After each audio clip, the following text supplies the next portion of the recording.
Okay, Camera, you may not hear other voices, many other voices besides my own today. There are a few people who are at band, athletics, so it may mostly be like Mr. Nichols' show today. I'm over here. Hayden talks, but whether as long as he keeps it about the literature. Do you have this like comedic streak where you just go, you go and you say something, you're like, ah. Like you can tell, like you just feel so relieved you've said something that you feel is funny. You're like, oh my gosh. Oh. Like you just like, sometimes you just look relieved about it. That reminds me a lot of, I don't mean to, I'm not insulting you. I'm not trying to. It reminds me a lot of my high school experience. Was like I just every day like class was just so like class, and I would just sit and I was like, and then if anything like there was a crack I could, get it. I was like joke, and then I just felt like I was okay for like 10 minutes. I had to do it again. That was my whole high school experience, and the college too. I wonder if that's why my grades always weren't that high. I mean, I made high grades, but sometimes like there was teachers I was like, why did I get that grade? And I think it was just because they didn't like me that much. It would be insulting because you just compared me to you. Right, yeah, I didn't want you to be offended by the fact I was comparing you slightly to my high school experience. I have like 5 subscribers, I think, 2 of which I'm sure you're like, I made a 3rd account. Let's see. So from here, first I should talk about the midterms were on Monday, and I did. My phone didn't feel right for a second. I did grade all the midterms. There's still one left, I think, that hasn't been completed, but I went ahead and posted them all, or at least all the ones that I had on Blackboard. So there's now a midterm like column that you can see. It says there's not going to be a curve, but I mean technically there is a curve, and I kind of explained this earlier, but if there is a grade of 100, the curve is just not effective in any way to anybody at all. Because, if you're saying, well, we'll give you the extra points that nobody got to get up to 100, that's how a curve works. But if somebody got there, then the curve doesn't operate. So we did have 100, so there we go. Yes? Are you going to wait until the actual due date to grade, or after the due date to grade research papers, or if there's some already submitted, please grade them? I'm going to try to grade them as I get them. I've paid more attention last night to discussion posts because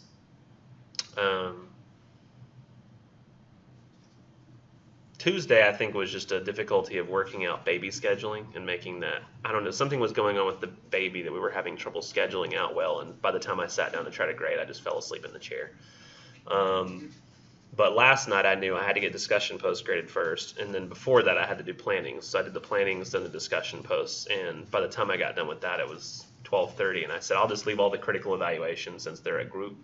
But I'm probably going to grade the research papers first, since those are the most important ones to revise. Then I'll go back and grade critical evaluations, which, I mean, if I'm starting to grade those tonight, hopefully, then I'll be able to get rid of those fairly quickly. But I'll still do whatever research papers are there first, because I think those are the most important ones to revise. So yeah, research papers first. And all I have on there right now are critical evaluations, one synthesis analysis essay, and a research paper, I think.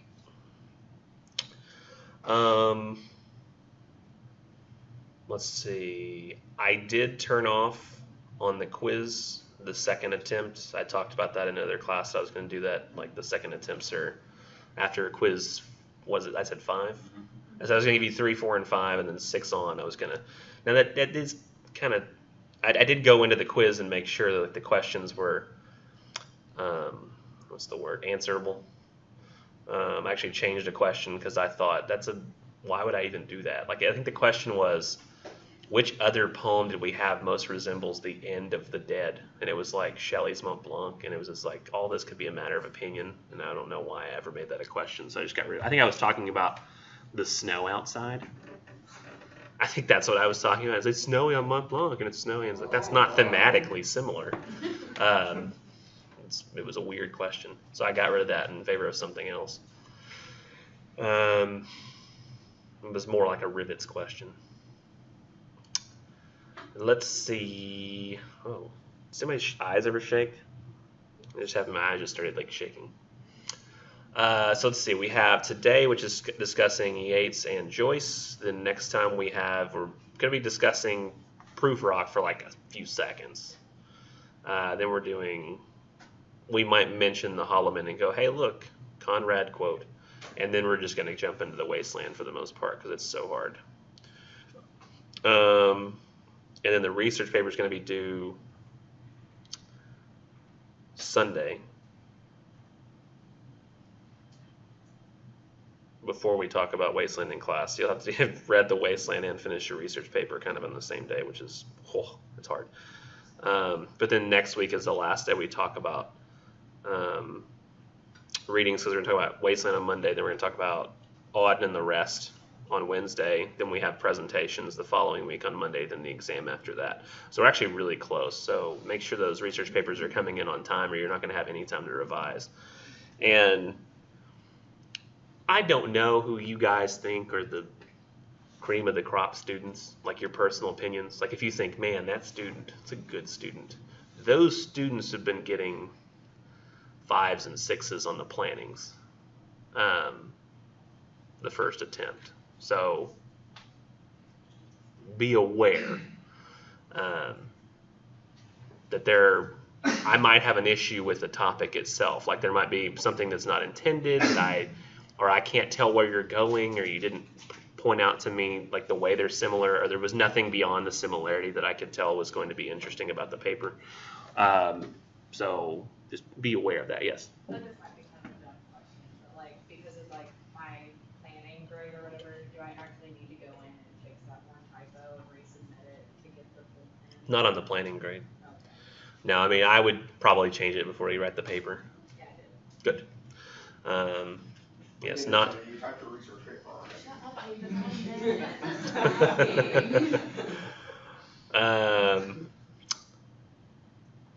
So yeah, that's not going to be a problem. But I would say everybody get your plannings in, and you've got to get your planning in before. Yeah, I got to see your planning before you just write the paper. Bad things happen when people just write the paper. Bad things can happen. Even if you consider yourself to be, I'm a pretty good student, but the nuances in this poetry and the general wandering nature of the human mind during summertime, because you're reading this stuff. It's not like in the fall and spring. Fall and spring, you're like, this is what school is meant to be, right? Fall is like, that's when school is. Spring, that's when school is. And then you're here in summer and you're like, what the hell am I doing here? This is not when people are supposed to be in school. It's like your body's fighting it, like you feel it resisting. And every time you sit down to read, you're like, I don't want to do this. And then there's just something different about that mindset, right? And so it affects, I think, how much you're getting out of it. And not only the fact that this poetry is much different and much more difficult than what we read in 1302. I think it is in general. So you kind of have to take that into consideration when you're thinking, okay, I'm going to be writing a research paper, and now that research paper is going to be based on the cockamamie summer thoughts I was having about this poetry that's much more difficult than what I read the previous. So you have like I'd say a 30% drop in first-time success rates. And what I mean by that is like you're 30% less likely, I think, to get a 9 or 10 the first try, or an 80 to 100 on the essay itself, just by very virtue of environmental factors. And that's purely guesstimate. I would not cite those as science. Yes? Why do you have the harder stuff the second semester? I mean, I don't know about you, but I would have rather had all this hard stuff beginning. So it's chronology.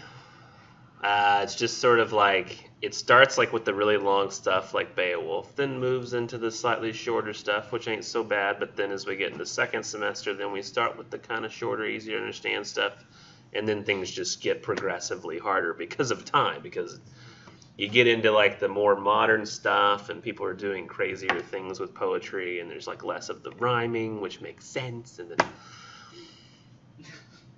just all sense goes out the window. You'll see when you read Wasteland. You're gonna be like, what? This is hilarious. Like somebody meant for me to understand this. What now? Why assign it if it's that? Not to assign the Wasteland would be like showing people American landmarks and not including the Grand Canyon or the Statue of Liberty. You know, it'd be like, what is America? Well, let's not talk about Texas. We don't need to mention that one. Come on. I mean, it's like Wasteland is like the probably most seminal piece of literature that's come out of English Okay, how about the song? in the last century. How about the song Teenage Wasteland by the Bulben? Remember that song? I'm not familiar with it, It's kind of so probably not. kind of disappointing. That's the only thing I can think of when we say T.S. Eliot, he got the Nobel Prize, didn't he? I think he did. I think he got the Nobel Prize for literature. Did T.S. Eliot get a Nobel Prize? Yes, for his outstanding pioneer contribution to present-day poetry. Yes, it's going to feel very pioneering. Let's be clear about that. But for today, let's do Yeats. I'll try to. I'm going to have to try and stop myself on Easter 1916 because there was one time that I spent the entirety of a class in the spring talking purely about Easter 1916. I spent like a full hour on this one poem, and it's not even remotely the most interesting. And then I shoved the Dead and Second Coming and Byzantium all into one class, which was sad, and I shouldn't do that. Did y'all follow my advice? Did you read the footnotes first and then start reading the poems? Or did you hop online, Google the name, go to Poetry Foundation, which has a beautiful update. I like the way they've updated their website. Red and white. Yeah. Huh? Red and white. Yeah, they've gone red and white and black. It's beautiful. Used to be that weird, orangey brownie color. Yeah. I didn't like that. Looked very like 70s for a while. But you would not have seen the footnotes there. And so what you would be reading makes no sense. It'd be like watching, well, no, that's a terrible comparison. I was going to say it'd be like watching the movie Titanic and having no idea that the Titanic was a ship that sank. But I think everybody who watches Titanic is supposed to know the ship sinks before they start watching. Well, I don't know. I I don't mean, think that's- anybody watches it for that. They watch it for like the romance. True, but it's like when you first see that romance, you know that it's going to end badly. Like from the moment you start watching the movie. And even isn't it in the beginning, like, don't they, isn't it, what's her face, Rose, just tell, they just find her necklace from the sink. Oh, I mean, you know the ship is sunk from the very beginning of the film, so I guess you would know that regardless of whether or not. But if you just walk into the living room and you're like, oh, wow, I like these people. And then later the ship starts to sink, and you're like, what? But the ship can't sink. That's a quote from the film. But the ship can't sink. Bloop. There it goes. All right, so Easter 1916. We got to start off with a footnote because otherwise it doesn't make any sense. And the footnote, I think, the footnotes they fare very heavily into the. Oh, I hate when this happens.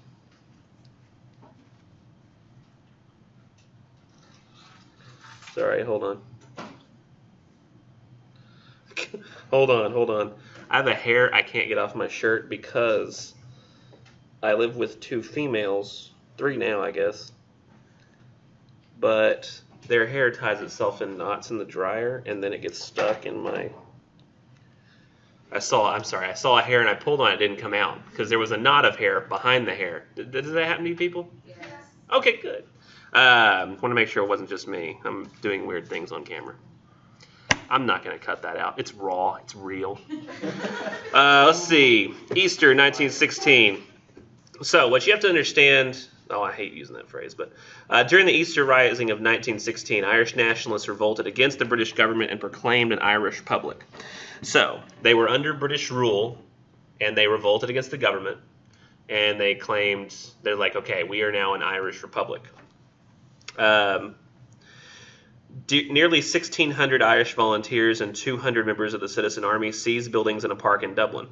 The rebellion began on Easter Monday on April 24th, 1916, and was crushed in 6 days. So they rebelled and were summarily defeated quickly. Over the next 2 weeks, 15 of the leaders were executed by firing squad. So the leaders of the rebellion itself were executed one after another by firing squad. And Yeats knew the chief nationalist leaders personally. He knew them. He was Irish, loved Ireland. And for more on the Easter Rising, see Imagining Ireland, the supplemental ebook. And I'm even going to jump over and read another footnote on the other page, because there's a quote that it says, England may keep faith for all that is done and said, because in 1914, the English government had passed Home Rule for Ireland into law. So basically they said, okay, Ireland, you can rule yourselves. And Ireland was like, yay, massive victory.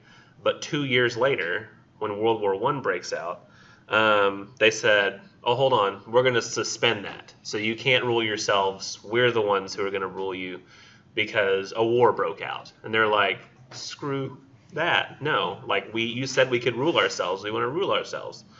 And so they got pissed and rebelled, and then they were crushed. Not just emotionally, I'm assuming, but they were definitely crushed physically in their rebellion. It did not go well. Unless you want to say it went well in the sense that, many people died as martyrs, and sometimes that inspires the imagination, and people become very passionate about their country from thenceforth. I have met them at close of day, coming with vivid faces from counter or desk among gray 18th century houses. Them who? I have passed with a nod of the head or polite meaningless words. Hey, how you doing? Or have lingered a while and said polite meaningless words. Oh yeah, it's been lots of weather. And thought before I had done of a mocking tale or a jibe to please a companion around the fire at the club. And he says, being certain that they and I but lived where Motley is worn. All change utterly. A terrible beauty is born. Did y'all understand like my little mutterings between like when I was trying to like kind of act out what he's talking about? It says I see people coming out of the houses. And he says, pass with a nod of the head. How good day to you, sir? Polite, meaningless words. That's what it is. Polite, meaningless words. How you doing? You ever ask somebody like, oh, how's your day going? You don't really, you don't expect to hear a full story. Nah. And then when they start talking, they're like, let me tell you. And you're like,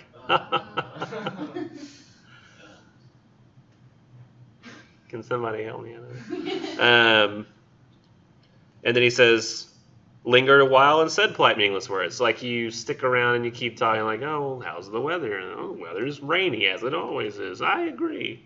And then nobody's really saying anything to each other for like 5 to 10 minutes. And they're like, well, it's nice to see you. Nice to see you. And then they go. Or you'll wander into like, and he said a club. It's basically like a bar. Or like, it's like they used to just have places they would hang out because they didn't have phones.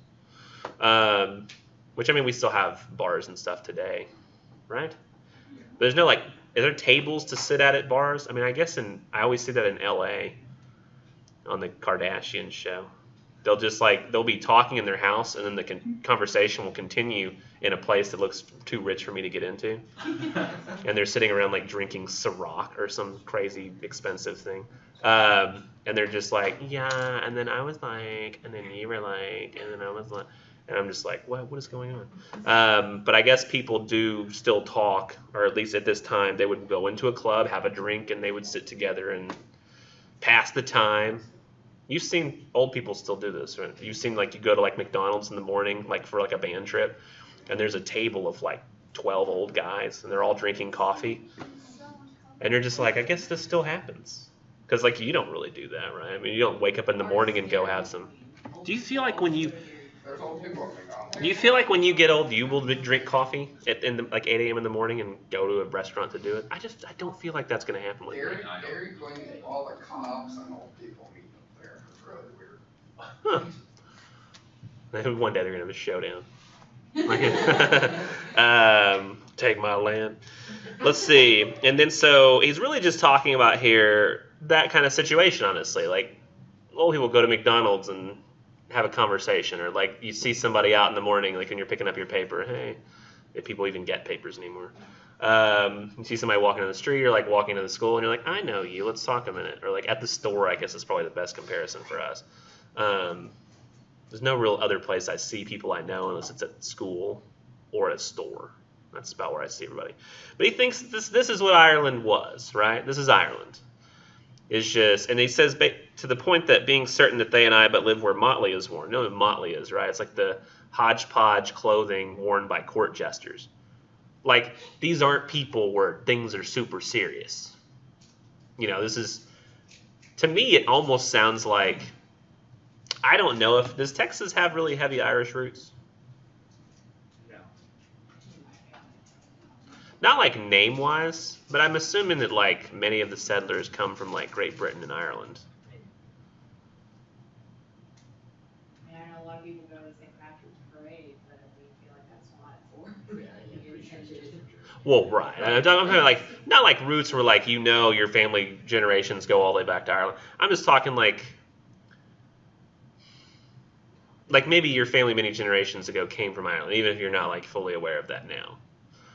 Some people, their families, like they stay Irish and they've been Irish, but like, you know, kind of in Texas, are more of a mixture of all kinds of different cultures coming together. But I always felt like there was a certain, you know, like we have this heavy national pride, and we seem pretty chill talking to one another, and everybody's like, wow, everybody's so nice here. But if you like insult Texas, like people get like, you know, get angry, and then like we all, like there's lots of us who just have guns. Nobody talks about it. It's just kind of like somebody's walking around with a gun. And like, it's one of the reasons that you don't see massive amounts of, I think, terrorist attacks here, because it's like, well, if we go to Texas and do a terrorist attack, well, it's just guns. You see those guys who almost tried to commit a terrorist attack at some kind of like Muslim art show somewhere. Did y'all see that? Yes. And the cops, or there were cops, and they took them down immediately, like before they could even shoot anybody. Like, it was quick. But because it wasn't a shooting, it didn't make huge national news. It was like, shooting didn't happen tonight at 6. Like, it's not like people don't watch that. They're like, nobody died. You know? Texans did. They were impressed. But I mean, it's one of those things I've always felt kind of like this, where like if somebody said, well, Texas, we're not going to allow you to be a state, I feel like that wouldn't go over well. You know, well, we have guns. And then that's kind of, they would make their stand against the federal government or something. And I'd be sitting at home going, what have I gotten myself into being in Texas? Well, it's my home, though. That's what I got myself. But all this changed utterly. A terrible beauty is born. They were like, okay, here's your freedom. You can have it. Thank you. And it's like, well, we're taking it back. No, you can't give our freedom and then take it back. So all this changes utterly when they have this rebellion. What is incredibly difficult to understand about this poem, I think, is the next stanza, because he's literally talking one after the other about people he knew who died. And he's only giving enough language where it clarifies who it is for him. It's an interesting way to write a poem, where you're not really providing within the poem context for others to understand. The context is outside the poem. So it says, that woman's days were spent in ignorant goodwill, her nights in argument until her voice grew shrill. Who's that woman? He knows, but he doesn't put that in the body of the poem. So it's kind of harder to understand. And I think he tries to leave it open to it could be anybody, but it makes a lot more sense if you know who. What voice more sweet than hers when young and beautiful she rode to harriers? And he's trying for that to be the thing that people know her by, but like we don't know that. So it's Constance Gore Booth, who took a prominent role in the uprising. This man had kept a school and rode our winged horse. So people in Ireland at that time are just supposed to know like who that is by that reference. And it says that that's Patrick Pearse. This other, his helper and friend, that's Thomas MacDonagh, was coming into his force. He might have won fame in the end, so sensitive his nature seemed, so daring and sweet his thought. This other man I had dreamed a drunken, vainglorious lout. And it says, Major John McBride, Irish Revolutionary and estranged husband of Maud Gunn. Did anybody happen to read the biography of Yeats that came before? Yeats was incredibly obsessed with an actress and political activist named Maud Gunn. He tried for years to get together with her, and she just never would quite give him the time of day. But much of his poetry, I think even when he was married, and it was about her, he couldn't stop thinking about her, writing about her. And because this guy was her estranged husband, like that thing people do, when it doesn't really matter if somebody's good or bad, if they were related to somebody that we know in a bad way, we think negatively on them. Like, and I love this about my wife.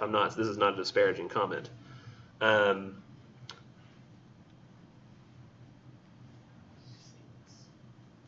It's not a disparaging comment at all about my wife, but she's very loyal to me as a husband, I should say.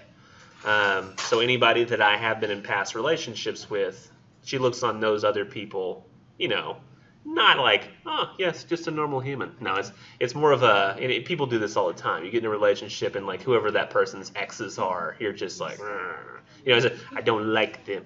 And then maybe after you break up with them, then you and their exes become like, man, I hate that guy. Which is so weird. It's like it's like people like bond over these sorts of, and so you can tell like he realizes he's I don't think he knows he's a great poet, but he realizes he is a poet, but he realizes his human failings. He says, this other man I had dreamed a drunken, vainglorious lout, just because he was the estranged husband of a woman that he liked. And so that's why he dreamed him that way. He says, and he says here, he had done a most bitter wrong to some who were near my heart. He calls her that in a poem. Yet I number him in the song. He too has resigned his part in the casual comedy. Does anyone know what that means? Resigned his part in the casual comedy? Somebody resigns their part in a play. I think that's kind of the metaphor he's going for. If you resign your part in a play, I guess that means you're not going to be doing that part anymore, right? You're like, well, I'm done with this role. And it says in the casual comedy, I think he's referring to either he could say life is the casual comedy. What is that world thing that Shakespeare said? All the world's a stage and all the men and women merely players. That's the casual comedy. Life could be one, or what he's talking about earlier, how Ireland at one point was a casual comedy. Like, how are you? I don't know. How are you? And we talked about before, right, that comedies and tragedies were the two types of plays, right? In comedies, things ended happily. In tragedy, things ended tragically. Lots of people died. Things were sad. Comedies, things ended in a happy way. So no more casual comedy for Ireland. Things are changing.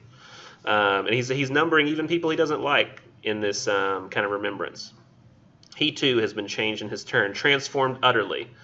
A terrible beauty is born. He repeats that refrain from the start. A terrible beauty is born. A terrible beauty is born. And what is this? What is this? A terrible beauty? Why is he talking about? If all these people rebelled and they were killed, what is the terrible beauty? Why is it beautiful if it's terrible? What is it? Why all your friends rebelling against the British government for Ireland? Why is that both terrible and beautiful?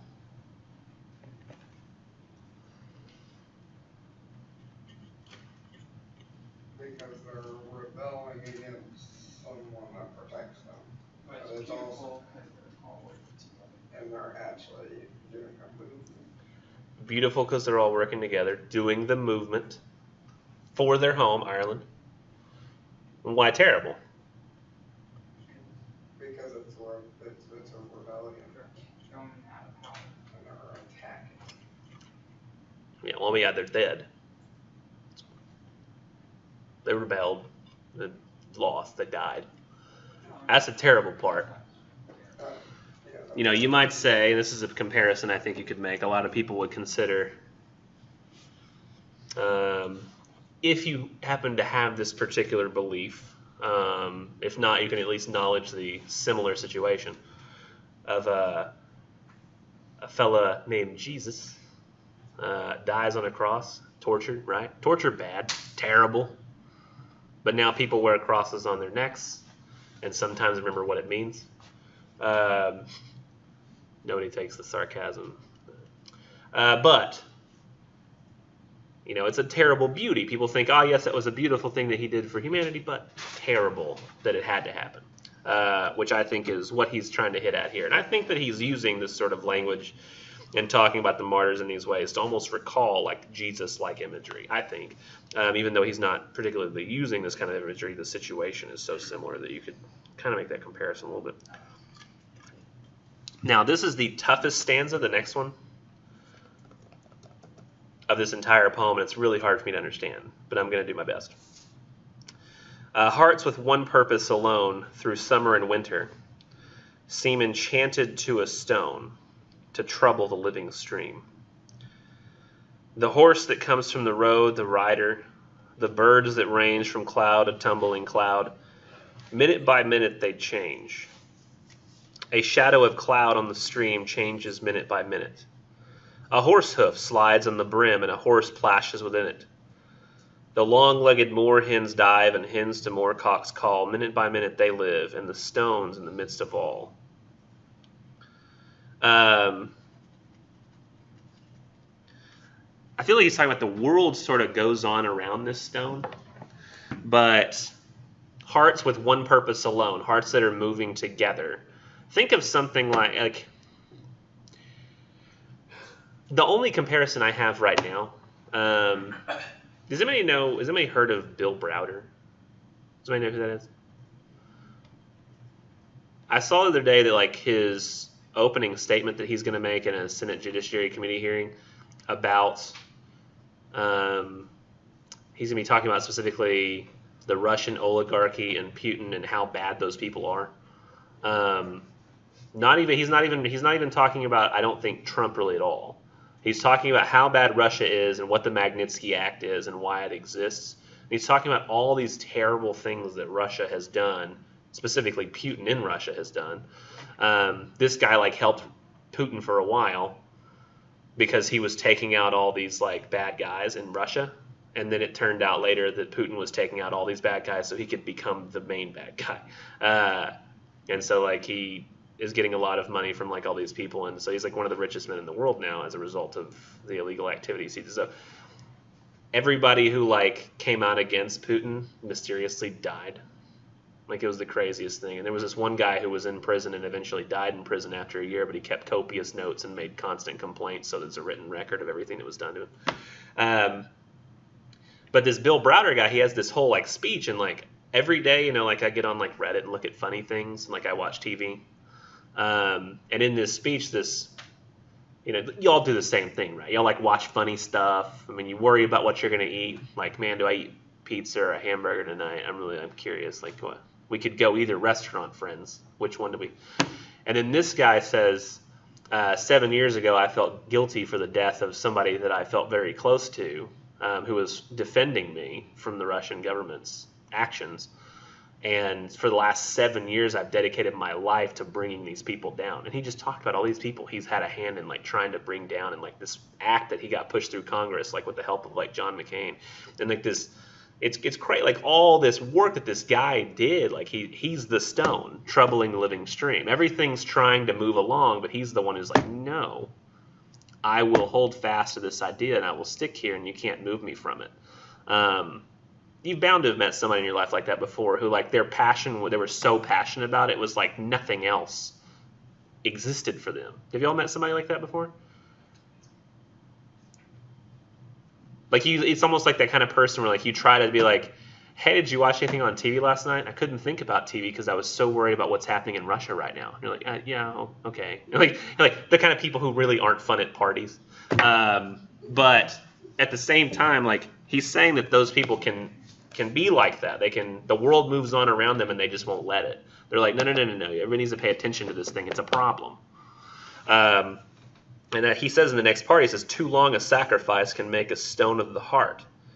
Like once you've been pushing at something so long, once you have been that stone troubling living stream, it's like you lose passion for all else. Your heart becomes a stone set in its ways in that one particular like desire of what it's trying to do. Did y'all know this is crazy? Like he was the guy who was doing that speech about Putin. This is terrible. Like the Russian Putin guy. He doesn't sound that bad, right? When you just hear like Putin, he's like the president of Russia, and like shady things happen where people die, and you're like, eh. But one of the things that, as a retaliation for like the law that America passed, Russia stopped allowing Americans to adopt Russian children.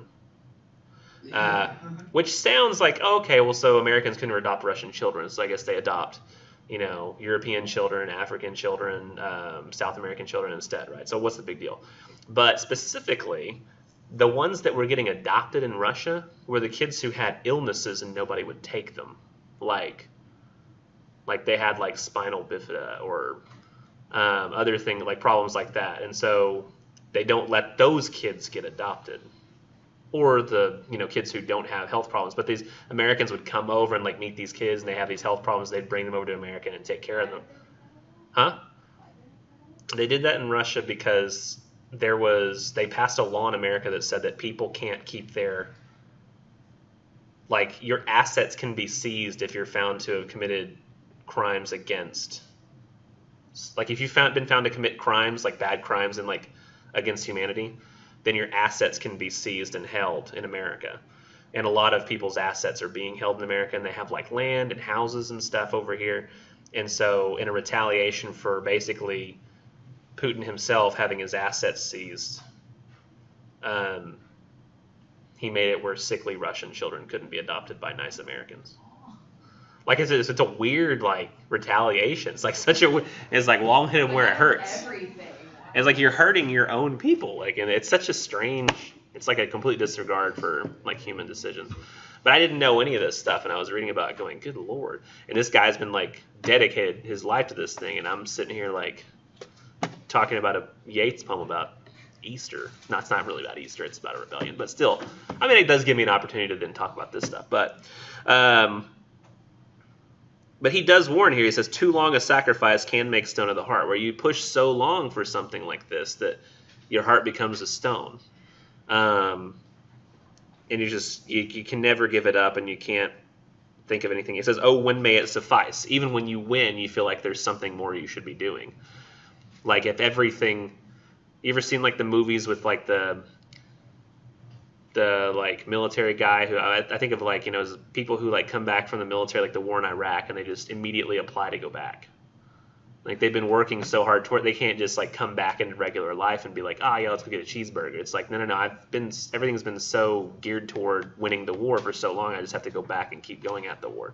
Like I can't just stop fighting the war. The war is still going on. He says, oh, when may it suffice? He says that's heaven's part. Heaven will figure out, when enough of a sacrifice is enough.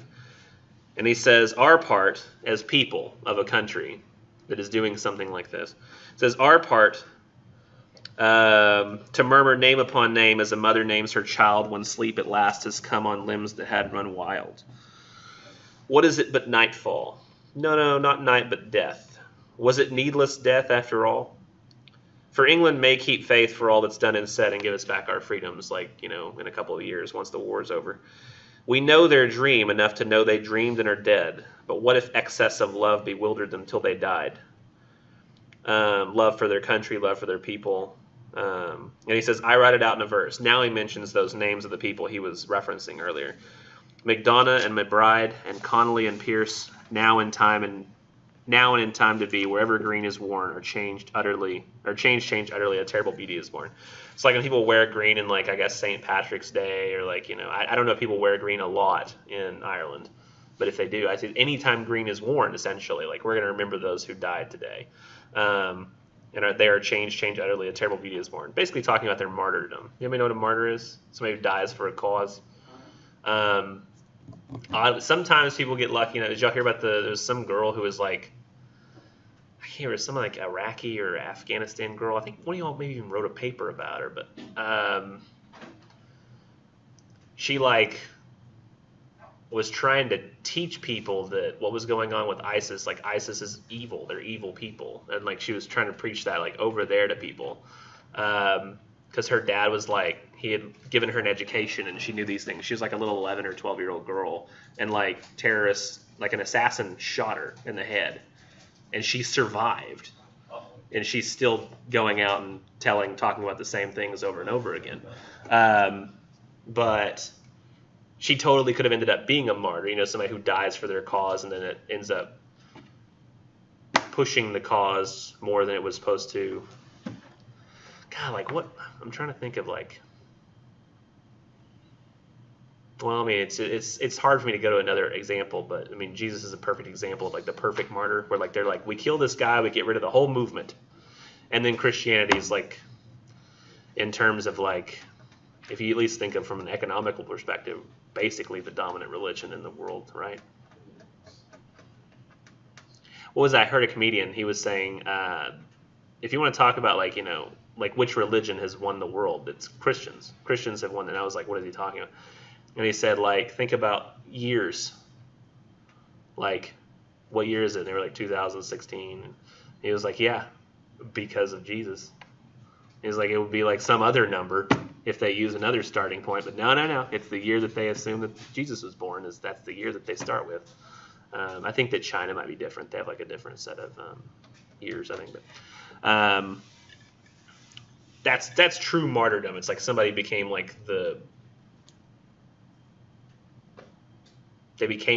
they became their teachings, you know, and like in death. And these people remember, they're like, we have to fight for Ireland because these people died. It's a good poem. Let's see, next. Let's do Second Coming next. I think Second Coming is one of those, it's easy to understand. It's like both hard and easy at the same time. There's a little bit more going on, I think, than some people were talking about. But did y'all like, I'm assuming y'all like the Second Coming the most. People generally do. Oh, by the way, I didn't mention this earlier, but the video, I don't know if y'all noticed, didn't pop up for the class until it's like this morning around like 3, because I set the video to render. Oh, that was another thing that took up time when grading, was I set the video to render, and because I added all that research paper planning stuff to it, it made the video like 3.5 hours long. Started the video, and apparently I've already used up all the space on my computer. I ran out of space, and like it was like, I guess at some point like was about 80% done. Realized I didn't have enough space to continue rendering, and said, sorry, the computer's out of space, and just canceled everything it had done so far. And it had taken like 5 hours to render. So I had to go through my computer, find what I could get rid of it, so that I would have space to render it. So that took some extra time. So that also added to why it hasn't got the critical evaluations done yet. Oh, I also noticed something. Please forgive, like pay attention to where it says on the videos where it has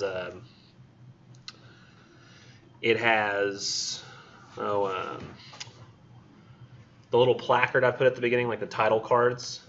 Like some of them may say Britlit 2322 or English 2322, Britlit 1 on some of our second semester videos, because I forgot to change the top part of the title. Now I've added it to my media library though, so shouldn't happen again. But I noticed like about 3 or 4 of the videos from this semester have the wrong class name and semester, like in the thumbnail, but it's still the right class. It's just the thumbnail's wrong. Yeah, can't change that, or I have to go re-render the whole video for those 4 seconds of the beginning, and I'm not gonna do that. But let's move on. Start back up with the Second Coming. So a lot of, well, I don't know. Let's talk about this and see. I don't even know exactly what everybody's thoughts were on this. Some people were like, seemed to think that it was talking specifically about. It's not really talking about the Second Coming. Like, it's not actually talking about the Second Coming of Jesus. It's using that sort of as a. Some people are like, well, Jesus is going to come back and make everything better, but that's not at all what this poem is. Like, things are getting worse, and that's kind of what he's noticing. It's getting really, really bad. Turning and turning in the widening gyre, the falcon cannot hear the falconer. So remember I talked to you about what a gyre was, and that's like that tornado shape he considers. It also marks like how history works, where like things become like they get bigger and scarier, and then they go down to like nobody notices, and then back again it's bigger and scarier. It depends on how bigger and scarier we let things get, or how big and scary, as to whether or not it's going to go down or up.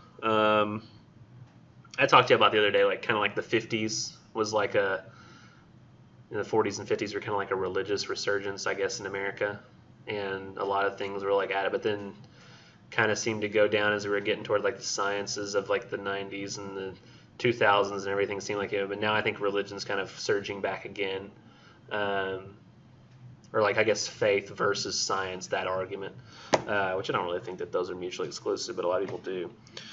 And he says that in this widening gyre, as things are getting more and more turbulent in history at the time, the falcon cannot hear the falconer. You know what a falconer is? Yeah, the guy with the leather. I don't even know what you call that, but like the leather thing that he puts on his arm, and like the falcon's on it. And lets the falcon go, and the falcon flies, and he goes in a circle usually and comes back to the falconer. But like with the falcon, he's flying, and he's trying to get back to the falconer, but he literally can't hear him to know like what he's supposed to do or where to go, because everything's so turbulent and there's so much noise going on that he can't hear. And you can imagine like a tiny little. I mean, a falcon looks like a strong bird, but if a falcon is caught in a tornado, there's not much he's going to be able to do because he's a little falcon. You know, they don't weigh very much. He says things fall apart. The center cannot hold. And I always think of that like, you ever seen those YouTube videos, like the slow motion videos? Like they do like all these slow-mo videos. Mm-hmm. I saw one where they took a CD and they put it on like a rotor, and they just started spinning the CD, and it said like it had a limit of how fast it could be spun. And I was watching it, and in slow motion, it was spinning, spinning, spinning. And there's a point at which like it seems like it's getting bigger slightly, like or it's thinning out or like compressing, and like it's just spin, spin, spin, spin, spin. And then you see like in slow motion, like these cracks just go through the thing, and like all of a sudden it just stops in midair and it starts kind of like the pieces just go flying, like it's like in very slow motion. It's really cool looking, but that's an example of like the center cannot hold. It's one like if you ever spun something around, like you've got it like this and you're spinning in a circle, and you spin too fast, you fall over because you can't hold the momentum of what you're holding back. You know, it's simple physics. Is that a phrase people use? Simple physics. It sounds like something people really wouldn't say in most contexts. So literally, things are turning so turbulently, the center cannot hold it, and everything's going to fall apart. And he says, mere anarchy is loosed upon the world. I always thought the phrase mere anarchy was interesting because I think of like mere is like something that's insignificant, but he's using it here with anarchy, which is like complete and total lawlessness and chaos. Like that's it. Just a little bit of anarchy. But I think he means that kind of sarcastically, where like it's anarchy's bad. The blood-dimmed tide is loosed.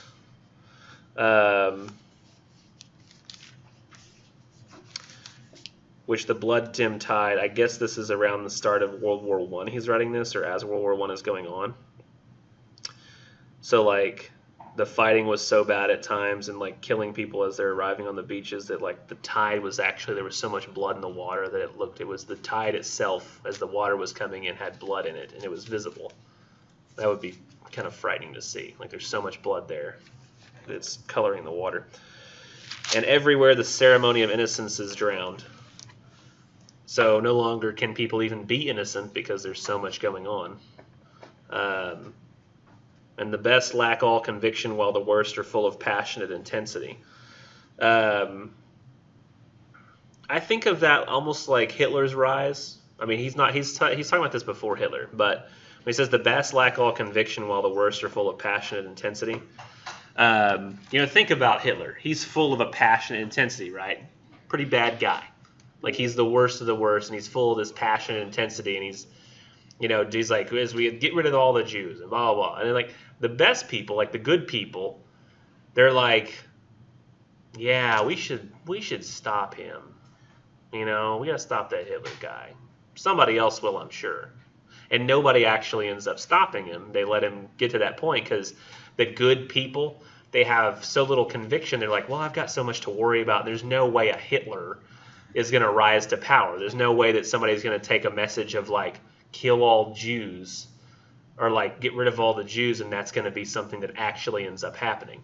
And I think that what probably most people were under the impression, at least at first, that they were just kicking the Jews out of their country, not realizing until later that there were actually internment camps. People were being summarily executed through both firing squad and being burned in giant furnaces. Like, I mean, you don't consider that thing is really possible. But so, and as a result of that, like the best people end up lacking all conviction. They're like, well, I mean, we're just kicking them out of our country. Like, that's not a big deal. I mean, Germany should be about Germans. You know, we should be pro-German. And so I think a thing like Hitler is kind of what he's talking about here, where like the best people, they lack all conviction to actually do anything, and the worst people are full of this passion and intensity. And it does say down below, the poem was written in January 1919 in the aftermath of World War I and the Russian Revolution on the eve of the Anglo-Irish War. So it's very interesting if you look at this that he kind of predicted Hitler before Hitler happened. Like he said, the best lack all conviction, while the worst are full of passion and intensity. And the second stanza kind of talks about that. He's like, essentially, the theme of this poem is things are getting so bad, the second coming of Christ must be coming. Because the Antichrist comes and that heralds the coming of Christ, right? So like that's, I think historically, I think are based upon the Bible. That's what's supposed to happen. So he's like, maybe what's happening is the Antichrist is almost here, then we get to see Jesus. Maybe that's why things are so bad. Right? So that's it's not really like a hopeful thing like, Jesus is coming, but things are so bad, Jesus must be coming, right? Because they're so bad. And this is before things got really bad. This is pre-Holocaust. This is we found out there's a bomb that can wipe out an entire city of people at once. Yeah, we did some bad things too. We did that twice, didn't we? Hiroshima and Nagasaki, good Lord. God, we're lucky we never got one of those shot against us. That was our real. I mean, forget the Trojan horse. That's the Trojan horse. It's like, what are they gonna do with that? That's like one little. What is that gonna do? I mean, if we hadn't bombed either of those cities and the Japanese didn't give up, we would have had to attack the mainland. No counting, they would have fought to the last, and we would have fought to, their capitals. Japanese would be extinct right now. We didn't bomb. Yeah. Still, it's not a good thing that happened. Like it's not like they're like, oh, good, we bombed them. Like it's one of those things that happened. But I don't think anybody would argue that, oh man, it's a good thing that all those Jews were in the Holocaust. Well, that's one of those things that's definitely just a bad thing. But then you don't know to what degree we're just Americans defending American things, That loyalty we were talking about earlier, like you just loyal, like, oh yeah, but that's different. We killed 200,000 Japanese people in 1 second because we were trying to stop a war through killing 200,000 of the other guys at once, who weren't soldiers, just people. Kind of a funny thing.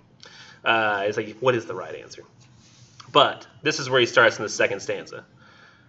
And I'm being clear that I don't know the right answer to that scenario. I don't know what should have, if that didn't happen, what should have happened. It's a bad thing that happened, and it's over. Surely some revelation is at hand. I do think it's a reference to Revelation, those who were saying that. Surely some revelation is at hand. Surely the second coming is at hand. The second coming. And so it does say down here, Christ's second coming is heralded by the coming of the beast of the apocalypse, or Antichrist. So he's saying the Antichrist must be coming soon, right? Because things are so bad. So if things are getting this bad, maybe the Antichrist comes soon, and then we have Jesus. Yay! Awesome. Which is really weird because I don't think that he wasn't a Christian, this writer. He was always very spiritual and considered himself to be a very spiritual man, but he wasn't a Christian. His dad kind of brought him into a household of not really religion, but he always felt like there was a religion that he wanted that he couldn't get in touch with. Like he always felt like religious with nothing to tie himself to. And when he says here, talking about the second coming, I think he's essentially trying to tap into kind of like he talks about an image that, oh, I never did talk about this concept to you guys. Oh, crap. Hardly are those words out when a vast image out of Spiritus Mundi troubles my sight. Spiritus Mundi. So somebody did mention that it means essentially the spirit of the world. But the spirit of the universe in Latin, Yeats said, a general storehouse of images, a collective unconscious or memory in which the human race preserves its past memories. So he felt that the Spiritus Mundi was like essentially a giant, untalked about, undelineated or non-delineated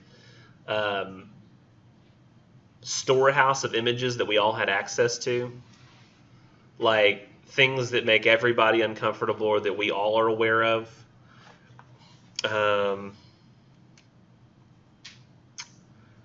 He feels like the second coming is one of those things, I think. Like there's people know that a coming of like a savior is like one of those like storehouse of images. But another image is what he's talking about here.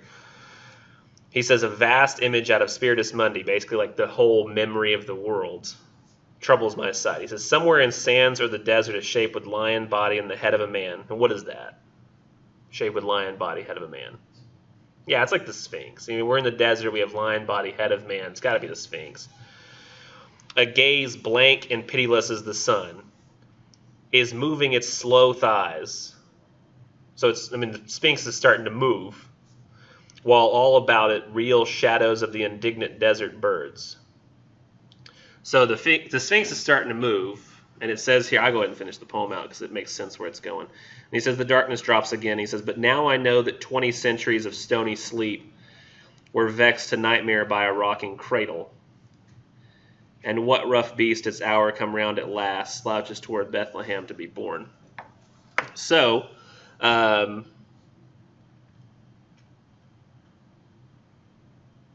essentially things have never gotten this bad.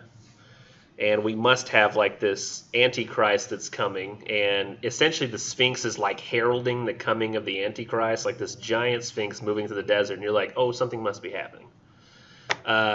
Something big and bad must be happening. I don't know why this is the only place I can think to go with this. It kind of happens in both Ghostbusters movies. Have y'all watched Ghostbusters before? In Ghostbusters, like, remember they like don't think of anything, and he thinks of the Stay Puft Marshmallow Man, and like the Stay Puft Marshmallow Man kind of has this, it's not like you feel like, oh, it's thinking something emotionally. It's just this giant scary thing that's coming. And it's heralding the coming of a god up on top of that building. And actually something very similar happens in, it's different, but similar in the second movie where like they spray all this goop on the Statue of Liberty and the Statue of Liberty can start walking. That they use it for like a different purpose. So like Stay Puft Marshmallow Man's really the best, I think, example. So we have the Stay Puft Marshmallow Man in Ghostbusters. He's like heralding the coming of this terrible demon god thing. And that's kind of what we're talking about here. Like this is meant to be like a sign that the Antichrist is coming because the Sphinx has gotten up and it started moving. And I don't know why, but I'd never thought about the indignant desert birds. It never occurred to me. And then, if you're indignant, you're like, I looked it up last night to verify that I had, like you're angry about something, but it's more than anger really. If somebody's indignant, feeling or showing anger because of something that is unfair or wrong, very angry. Feeling or showing something because of something unjust or unworthy, filled or marked with indignation. Like she wrote an indignant letter to the editor. He was very indignant about the changes, an indignant tone of voice. This is when you're just very like, this isn't right. This is wrong. This can't happen. You shouldn't do that. And it's talking about, I think, the freaking, the Germans were like, this Hitler guy, this is not right. He shouldn't be doing that. What are you going to do? I don't know, write a letter. He's got to be stopped. Write a letter to my paper or to my mom and tell her you don't need to vote for that Hitler guy. Or I don't know how exactly it worked. It's been a long time since I read all this stuff. And it says the indignant desert birds. We got freaking the Sphinx is moving. Everybody's like, this is a sign that Antichrist is coming. And then you got these little tiny birds. You ever seen like almost like gnats or something? Like this little like Sphinx is moving across the desert. Dum, dum, dum, dum, dum, slow thighs. And you're like, okay, this has got to be a bad sign. And you got these little birds going, this is bad. Everybody, this is bad. We got to stop him. You know, it's like, but like the birds can't do anything. They just flap around and do their flapping. And that's essentially all of us he's talking about here. Like things are getting really bad. And we're just like, this is bad. Things are bad. They're getting bad. And nobody ever stops anything. And Hitler happens and, you know, atom bombs, all that kind of stuff. Stalin. So his argument here is that things are so bad that maybe the light at the end of the tunnel is that maybe Jesus is coming, so that all these things are getting really bad and the Antichrist is coming so that we can have Jesus. But no, Hitler came and he's apparently not the Antichrist. Just a regular guy who sucks. And more horrible things will happen eventually that are even worse than that. Think about like people you know, like you ever had somebody who like your parents, this usually happens with parents with kids. There's somebody like stranded on the side of the road, you see them having like car trouble, and your parents are like, oh, that's sad, and they drive. They keep going. Has it ever happened to you before? Like if there's anybody you've been driving with, you see like somebody stop on the side, or like, well, but I got my kids with me, and I don't want them, you know, you don't know what kind of people are out there these days. You know, everybody talking about how we got to do something. Nobody's got enough conviction to act. It's just people. It's how we are, unfortunately. At least in terms of like, I mean, I'm sure some of you have the conviction, but in terms of like all of us together, do we all have the conviction? I don't know. Let's go to, did y'all like that poem? I like that poem a lot. I like how dark it is. Like things are so bad, it must be getting better eventually, right? And literally it's like he heralded like the coming of Hitler. And everybody's like, no, it's nothing could get that bad. Not only did Hitler come, but he's not the Antichrist. Oh, no. Because then Jesus doesn't come. Because like there's He's not even the worst guy. and there's the super devil. There's the devil and there's the super And he rides a motorcycle in the air. Next, Sailing to Byzantium. God, this one's good too. It's really good. If there were two poems that I would memorize of Yeats, I would memorize this one and I would memorize The Second Coming. Well, I have memorized The Second Coming, but I would do this one too. Huh? I can if I want to, but I've got the words in front of me, so there's no reason. So, Sailing to Byzantium, and it says, you got to read the footnotes once again, like before.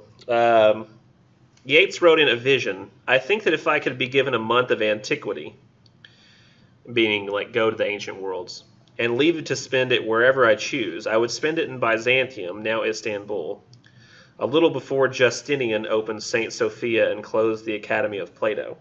That's in the 6th century CE. I think that in early Byzantium, maybe never before or since in recorded history, religious, aesthetic, and practical life were one, that architect and artificers spoke to the multitude and the few alike. The painter, the mosaic worker, the worker in gold and silver, the illuminator of sacred books were almost impersonal, almost perhaps without the consciousness of individual design, absorbed in their subject matter, and that the vision of a whole people. So it's kind of a weird concept. He wants to basically, he would love if he could go to a place where, like think about even just something as simple as music today.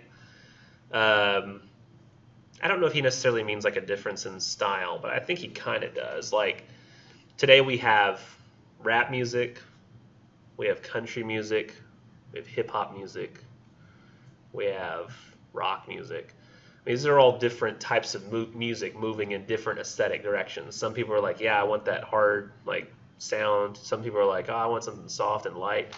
Some people are like, I want to listen to Taylor Swift, and some people want to listen to Rammstein. I don't know. All kinds of different types of art that you can pursue and that people are creating. But I think what he's talking about here is a place that not only is it like musicians, poets, architects, painters, they're all essentially moving in the same style, and they're moving for the same purpose. It's like everybody is finally like together and in agreement to the point that it's almost like they don't even have like individual design. It's like all the design that they're doing artistically is meant to further the collective purpose of the people. I think it sounds a lot like almost like Eastern philosophy I've heard of, where everything is more collective and about the community than it is about the individual. So he starts out in his own country and then where he wants to go instead. And he's getting old at this point, where he's talking about getting old, I believe. Starts out, that is no country for old men. And by the way, that is where the title of that movie came from. You ever heard of that movie? No Country for Old Men? It's really good. It's really, really good. That is no country for old men. The young in one another's arms, birds in the trees, those dying generations. At their song, the salmon falls, the mackerel crowded seas, fish, flash, or fowl, commend all summer long whatever is begotten, born, and dies. Caught in that sensual music, all neglect monuments of unaging intellect.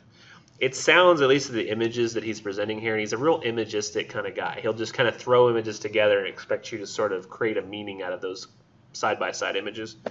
But it sounds like a place where there's plenty and people are like pursuing pleasure, right?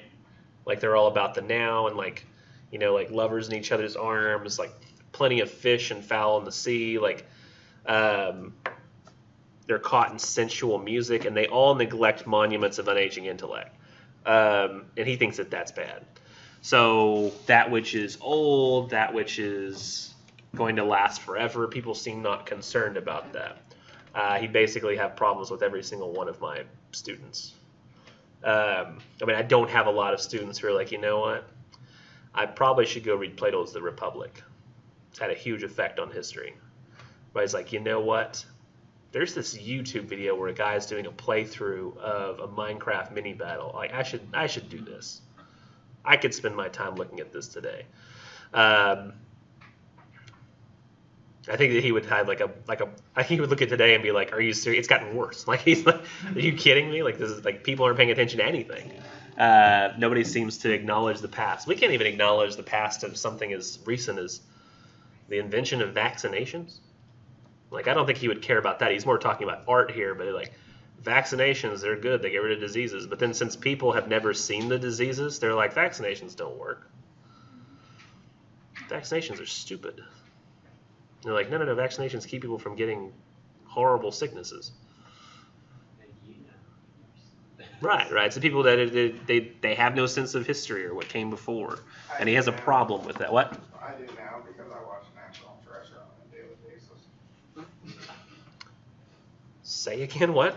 I'm confused. I said I appreciate the past because I watch National Treasure on a daily basis, but that's only because Nicolas Cage. Only because what? Nicolas Cage is in them. Yes, he would have a huge problem with you. Because that movie is not history. It is awesome. It does have little history bits in it. It's kind of like, But it has Nicolas Cage. yeah, he would have a huge problem with all you guys, I think.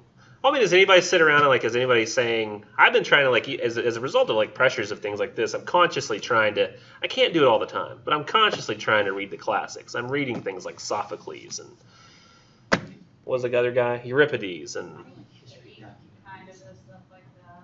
Maybe who does? Kate, maybe. I watch the History Kind of. Channel a lot.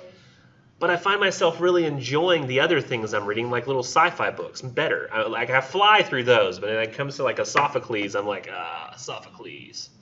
Like I would never even have known about this by, like when he says, A little before Justinian opened St. Sophia and closed the Academy of Plato. I'm like, how does he even know this? Like, who reads 6th century history in, like, Greece?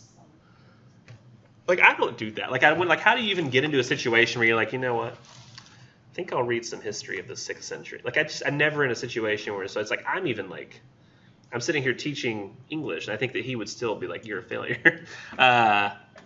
Because I'm sitting here talking about monuments of an aging intellect, but I'm not doing it to the degree of seriousness that he, I think, would want. Now, he talks about what it means to get old, and he's getting old. An aged man is but a paltry thing, a tattered coat upon a stick. God, that's so genius. So the tattered coat upon a stick is what part? Like, what is he talking about? When an old man is a tattered coat upon a stick, what is he talking about? He's thinning. Yes. Yeah. I mean, think about a stick with a coat on it. And he's like, this is what it's like to be an old man. And shake the coat, and it's like a stick with a coat on it. And if you think about, like, have you ever seen, like, movies with, like, a old man, like, with, you know, their clothes off, not, like, completely. But, like, they'll have them, like, I saw Schindler's List, and, like, they had, like, a bunch of, like, really, really old people, and they were sorting them for, I guess, Holocaust work.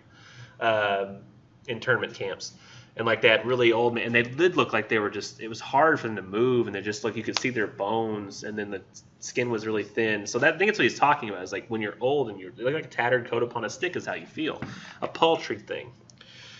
And he says, unless soul clap its hands and sing, and louder sing for every tatter in its mortal dress. So he says you are a tattered coat upon a stick unless you take pride in basically every wrinkle and every flaw that you have and every part of you that's getting weaker, and say, that's right, I am getting weaker, I am getting older. Basically take pride in it. It says, and then you don't seem like you're a tattered coat upon a stick. Then you seem full of energy and full of life because you're singing and essentially, like, creating art about how old you're getting. It says, nor is there singing school, but studying monuments of its own magnificence. And therefore I have sailed the seas and come to the holy city of Byzantium. He's like, okay, I'm here in Byzantium because my place doesn't care about monuments of an ancient intellect, so now I'm here instead. And it says, oh, sages standing in, like, have y'all heard about, I almost feel like this is like the case. Have y'all heard about this, I read the other day, I don't even know if it's real. Let's imagine it is for a second because it sounds fun. There's people who want to, in international waters, create floating science lab cities. Like, where it's like in the middle of the ocean, you'll have this essentially like science lab city that's kind of anchored to a place where, like, people can do science without being regulated by particular nations. Huh? I don't know if they're talking about cloning specifically, but, like, they want to, like, further science and, like, great achievements. And I think I read about it because there was a lot of people who were worried about what was happening, I think, with all the climate science with the new EPA under the Trump administration. Huh? Yeah, I don't know what their actual plans, like, I didn't get to the plan. I just noticed that that's what they wanted to start. I didn't know how they would make it work on a realistic basis. But they've been working on it apparently since like 2009. So it didn't start with the idea of Trump, but I think that the story started getting published more because of, you know, the climate science. I think what was it, like, they had like large websites of like climate science data that were being closed, where the access was being removed because it didn't fit the agenda of the current administration. Because they also put a guy that doesn't believe in global warming as the chief of the EPA. Yeah, didn't he say he wanted to close or get rid of the EPA at one point? Yeah, and he said he didn't believe in global warming. Yeah, and that could be problematic. So I think that as a result of things like that happening in any nation, where somebody just says, well, we don't believe that, like, you have nations too, like, let's say that, like, the nation's looking at gun data. And with that gun data, they determine, oh, well, guns are bad. All guns are bad. And then other people have like, well, no, we have gun data that says that guns aren't that bad. They actually protect people. And they're like, well, we don't like that, so we're just going to, like, not allow gun research. Like, what? It's like a person that believes in the Earth being flat being the chief of NASA. Are you serious? No, I'm just saying. Oh, okay, you're making a comparison. I was like, I had not heard of this. But it's like somebody. I was like, that sounds like bad. putting Kyrie Irving. And the guy Be a bad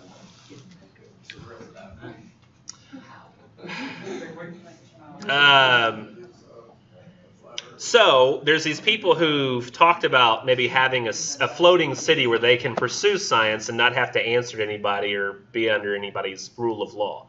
The problem, I think, is that you would probably end up having things like human cloning research. Somebody goes, well, we don't have to answer to anybody. We can just do it. There's no crimes against humanity in the middle of the ocean. But I think it's essentially like he's doing this. He's going to Byzantium so he can take part in this like artistic society that's really concerned about art, the importance of art, and like the importance of what we're achieving after this, not just, oh, I feel good now. And so he talks to them when he gets there. He says, "Oh, sages standing in God's holy fire, as in the gold mosaic of a wall, come from the holy fire, Pern and a gyre." He says like a Pern and a gyre is a whirl in a spiral. So like his gyre spiral idea would be a whirl within that. So like one of the loops, I guess. I don't know why he's talking about. And be the singing masters of my soul. Consume my heart away, sick with desire, and fastened to a dying animal. That's what he said. Like his soul is fastened to a dying animal. So many people for so long have written poetry about what it's like to be dying, and I think that perfectly encapsulates it. It knows not what it is, and gather me into the artifice of eternity. So he's essentially saying like people who like are caring about the future and like what eventually will happen. He says, teach me to sing or write poetry, so that I'm more concerned about like the future and more concerned about the point of all this and less concerned about my own flippant cares and the pleasures and things like that.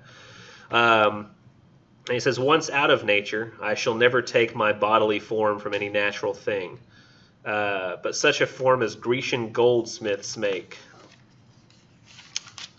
of hammered gold and gold enameling to keep a drowsy emperor awake, or set upon a golden bough to sing to lords and ladies of Byzantium of what is past or passing or to come. So he wants to become like essentially a piece of eternal art that is always and totally completely relevant at every single time. And I feel like Second Coming is one of those types of poems. It feels completely and totally relevant all the time. Everybody feels like, oh yeah, Second Coming, things are bad. Feels like the only time that it wouldn't be. But the thing is, he's talking about his gyre idea too, which means that even if things aren't bad, they're going to be. There's no way that poem can ever be wrong, technically. Because if he's like, surely the second coming is at hand, and it's not, it's like, yeah, see, things are bad. But then later it says, surely the second coming is at hand, and Jesus comes, he's like, told you. It's one of those, like, where he's right no matter what. And Byzantium, he wants to be that kind of person who's writing that poetry, that he's the little bird singing on the branch of, like, all of remembered time and all that's to come. Nobody's watched y'all haven't watched Game of Thrones, right? I think we've talked about this. There's a character called the Three-Eyed Raven who can essentially tap into these trees that have a memory of the past and also somehow know the future, and they can, like, you can see the past and the future and the present all anywhere at the same time. So you can see all at once. It's really cool. Next, I think let me check real quick, and I don't know that the questions themselves are something beyond difficult for the under Ben Bulben poem. So I'm going to see if I even have to necessarily cover it or if it's just something very simple and easy to understand. Yeah, I think we're fine with under Ben Bulben. If I just skip past that one for now and go to the Dead, which I noticed more people read anyway. I don't think anybody talked about under Ben Bulben for their discussion posts. I feel like spending a lot of time on that's not going to be especially interesting to people. So let's move on and talk about the Dead the last 35 minutes we've got. See if I can turn to it. James Joyce, where are you? There you are. So what is happening? Okay, at the beginning of the story, we start reading about what's basically going on here. and the dead? Like, what is happening at the beginning of this story?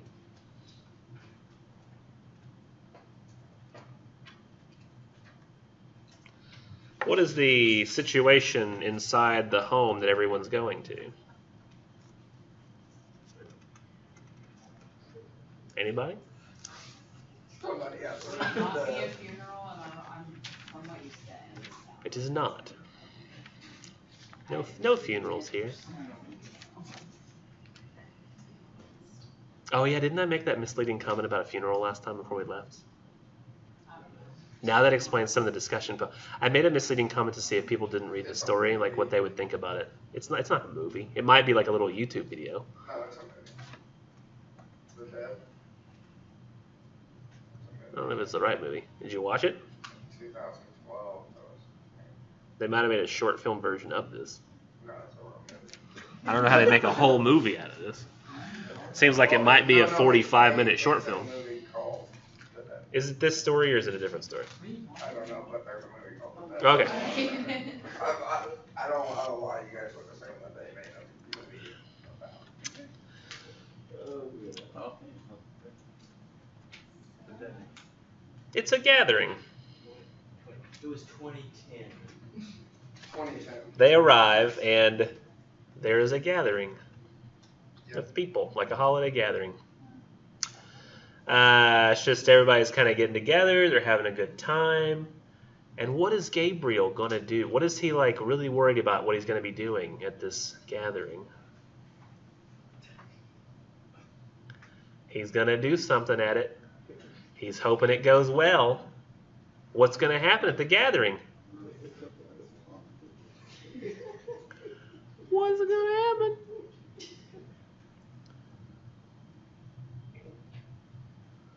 He's What? gonna kiss a girl. That's not true. What are all of y'all going to be, what are y'all worried about most this semester, besides the research paper? Passing. I don't. About something physically that you're going to have to do. Final exam. Talking? Oh, present the Presentation? So maybe Gabriel's worried about something he's going to give. What was that? A speech he's going to give. That's right. It's like 10 minutes. We got there. they got there. Gabriel's going to give a speech. And what's his speech going to be about? This is a useless question. So I'm just going to go.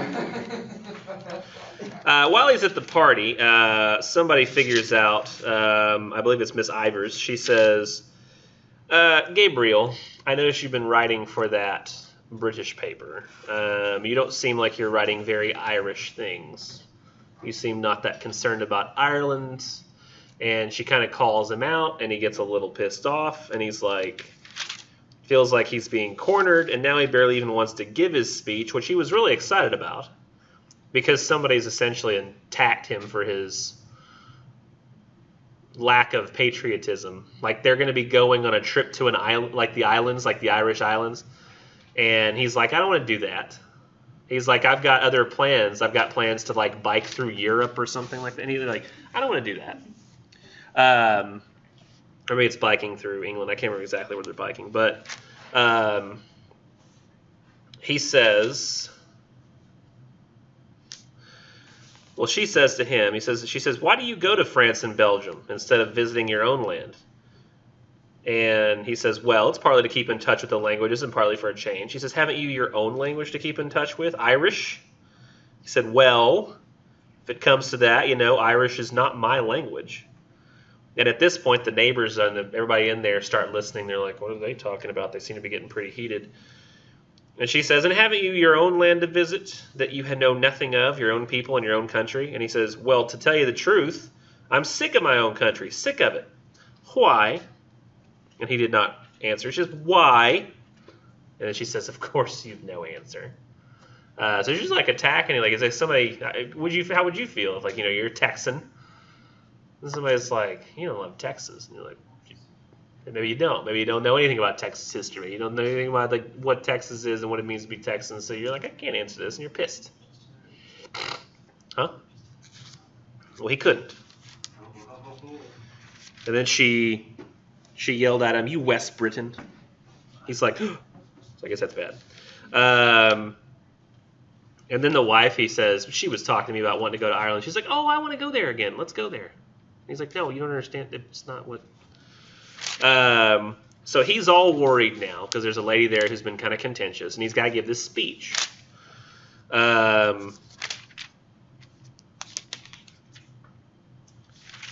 Hopefully you all read the story because half the quiz is about this story.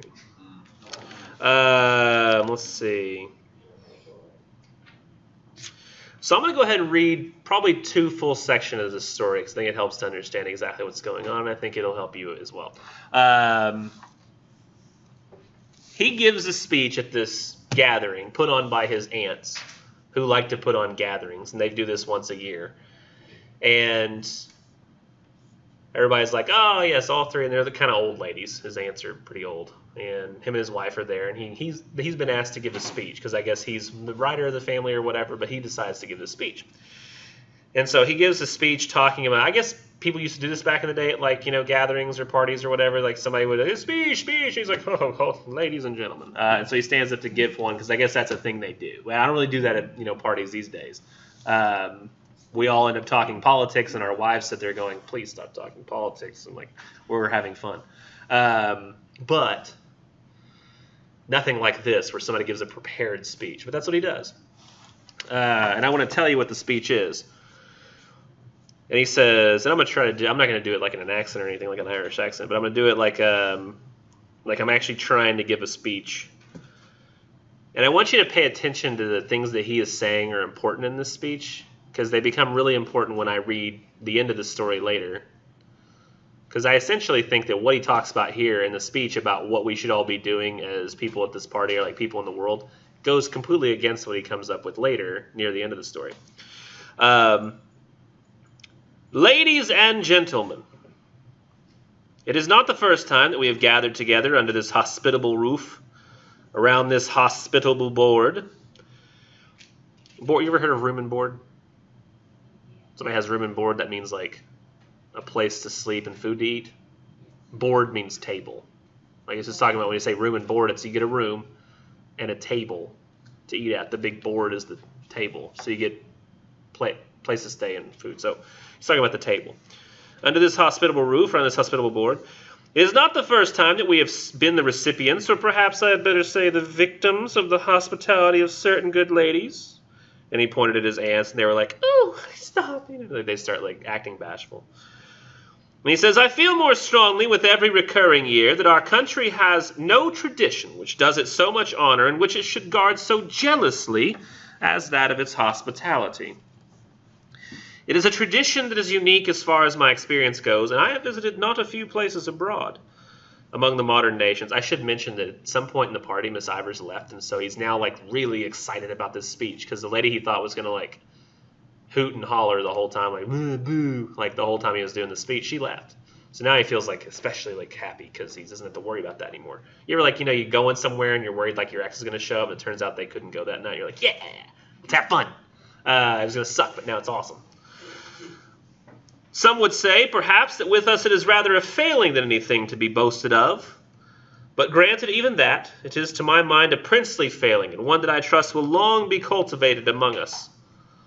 So he's talking about how great their hospitality is, and he says sometimes it can be too hospitable and it can be a failing. But he says in this case, I think it's good that we're hospitable.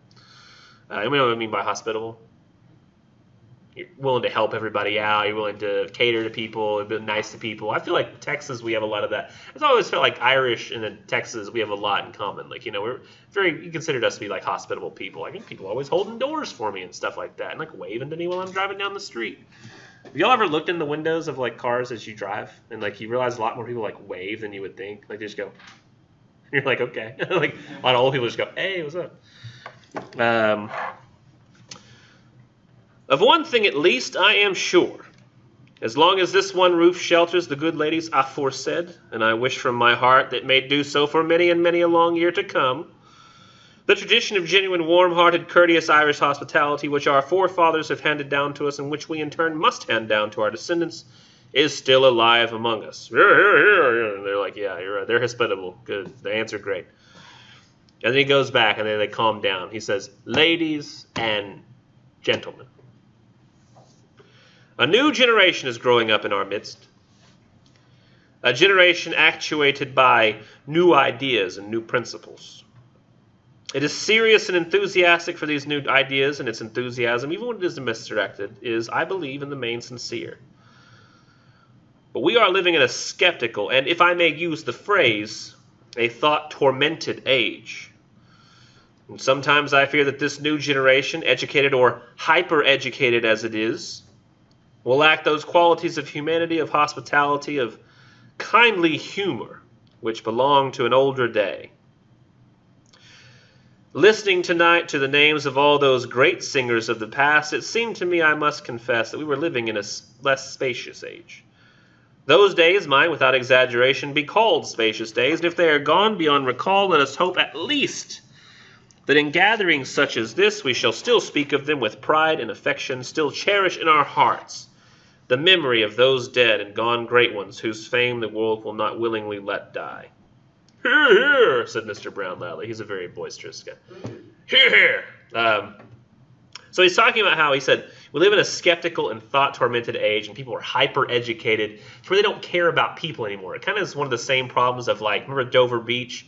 You know, as a science and faith, you know, people, they get more knowledge, they're losing faith. Like, they don't care about one another. They seem not to pay attention to the people around them. It's all about, oh, I've learned this and I've learned that, and then nobody will open doors for each other anymore.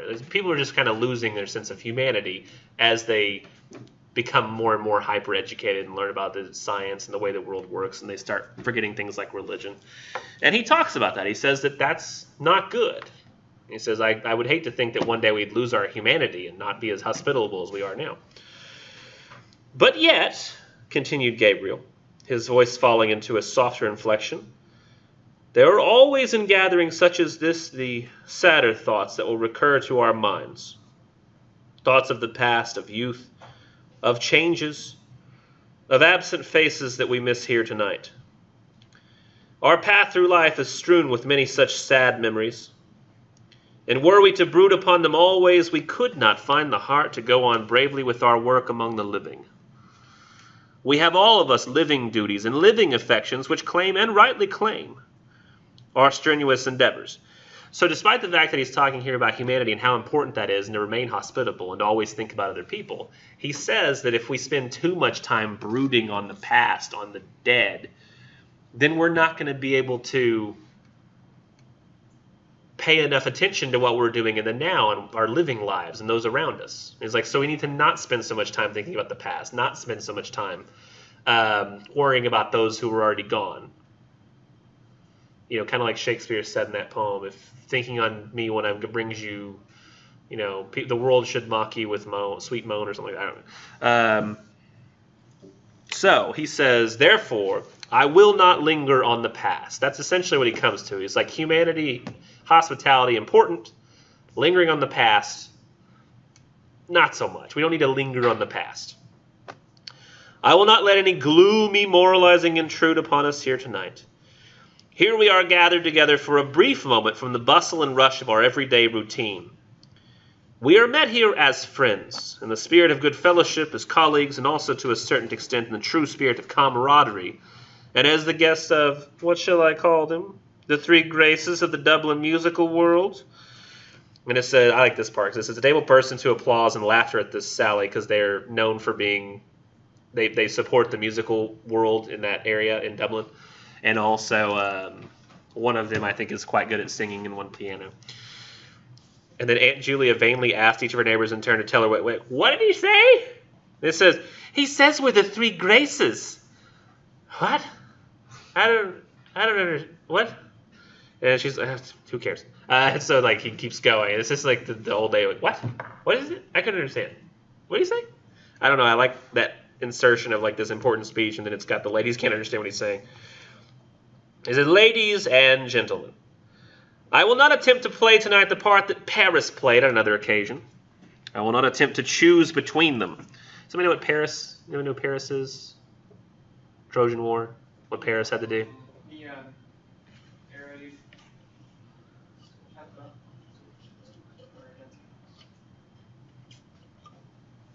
I can't remember the stuff that he did after this. All I remember is that oh gosh, I cannot remember the actual, but some goddess was not invited to a party, and she got pissed, and somehow got Paris to have to choose between who was the most beautiful woman. Oh, God. And so he had to choose who was the best of these, and he did make a choice, and that ended up bringing about everything horrible that happened, all because that this one goddess wasn't invited to this party. But he says, I'm not going to do that tonight. I'm not going to play the part that Paris played and try to make a choice between these three equally wonderful ladies, and I shouldn't have to. So he's not going to do that. He's just showing he's classy here by talking about Greek mythology. The task would be an invidious one and one beyond my poor powers. When I view them in turn, whether it be our chief hostess herself, whose too good heart, has become a byword with all who know her, or her sister, who seems to be gifted with perennial youth and whose singing must have been a surprise and revelation to us all tonight, or last but not least, when I consider our youngest hostess talented, cheerful, hardworking, the best of nieces, I confess, ladies and gentlemen, that I do not know to which of them I should award the prize. Let us toast them all three together. Let us drink to their health, wealth, long life, happiness, and prosperity, and may they long continue to hold the proud and self-won position which they hold in their profession, and the position of honor and affection which they hold in our hearts. Then everybody stood up with their glass in hand and went, for their jolly good fellows, for their some jolly good fellows, for their jolly fellows, which nobody can deny, which nobody can deny, which nobody can. So he goes to sing a little ditty about how great they are. And then... So this whole story, for the most part, the whole story is building up toward this speech he gives. And in this speech he says, humanity is important, hospitality is important, but it's also important that we don't linger too much on the past. We have to be here in the now with the people that we are around and not get stuck in the past. And this whole night, he was worried about how it was going to go because that lady was there. And instead, the lady's gone. And he gives this speech. Everybody seems to love the speech. He's super excited. Have you ever been worried about something that you had to do and then you did it and it was over with and it went better than you thought it would and you feel great? You just feel fantastic. You're like, I feel fantastic about this. It went well. It's kind of like how I felt when I went and did the interview for this job. I was like, I felt really good about that. And then when they called and gave me the job, I felt really, really good about it. And I was like, yeah. And I felt it's on top of the world. I went and saw my wife at work, and I was like, I got the job. Well, she wasn't my wife at the time. She wouldn't marry me until I got the job. Like we thought it was a good decision. We were like, why don't we wait to get married until we both have full-time jobs? That way we're not entering into a relationship with no finances. Smart idea for everybody, by the way. I would always suggest this. But it just felt on top of the world. And I'm sure you'll have those moments in your life, you haven't already, where you feel like on top of the world because something went really well. So that's how he feels. He feels like he's on top of the freaking world right now. And he just feels fantastic. Then he's like looking for his wife. He's getting ready to go. And he's like, and there's this, you really know what a tenor is? Like a person, it's a person who sings. And it was a guy who sings professionally. And he was there that night. He was kind of sickly. He wasn't feeling great. So they were like, sing for us. And he wouldn't sing. And as they're about to leave, it's weird, but I'm going to draw it on the board. As they're about to leave the party, Gabriel and his wife, he's looking for, and he's like, where is she? Let me see. Is that a good black marker? I think black would work best here. Let's see. As he's about to leave the party, like here's like the door to the outside. I think this is probably going to be on camera. So there's the door to the outside. He's kind of, you got like a hallway, I guess, over here or whatever. That kind of goes back. And this is an angle. This is kind of the house. Like here's an area, and it kind of angles back toward the... But right here, next to the door, there's a set of stairs, and they kind of go up, and then I think that they probably do that thing where there's another banister, and they go up further, and then the stairs go that. But there's a little banister here that kind of goes down, and it's got little bars. And up here, there's a room, and I think that maybe there's probably a wall here that kind of cuts off, and you can't see the room itself. But Gabriel's standing here, and he's like, where'd my wife go? And he looks up, and he sees her, and she's kind of standing here. I've always imagined kind of like this, with maybe like a hand on the banister and the other one looking, and she's listening. And the tenor is upstairs in like the room with the piano, and somebody has played a song, and the tenor's in there quietly singing with his sick voice. Wow, his eyes are on top of his head. Let's fix that. And he decides to just sing one song without telling anybody. I guess because he's feeling sick, he didn't feel especially proud of it. And that song is this song, which I'm going to actually play for you. You didn't expect to hear a song, did you? This is the best version I found, the one that I thought would go, oh, it's not like a fancy song. You're not going to be like, yeah, it's my favorite Taylor Swift song. It's nothing like that. Everybody loves Taylor Swift, right? Let's see.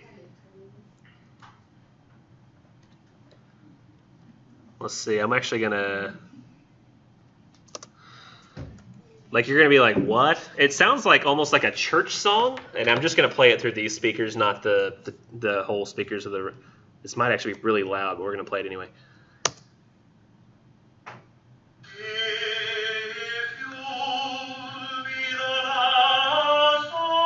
It doesn't sound like an especially like happy song. It sounds kind of sad.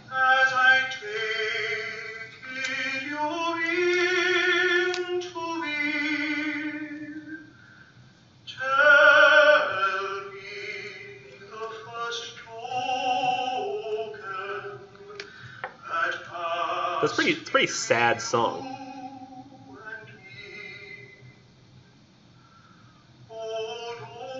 So that's a song about like how they're together and they were on this hill. And I'll kind of skip through to the part that's... We both met together, I'm sorry now to tell. And it says, here's the part that's mentioned in the... Here's the part that's actually in the story. Like she hears these words.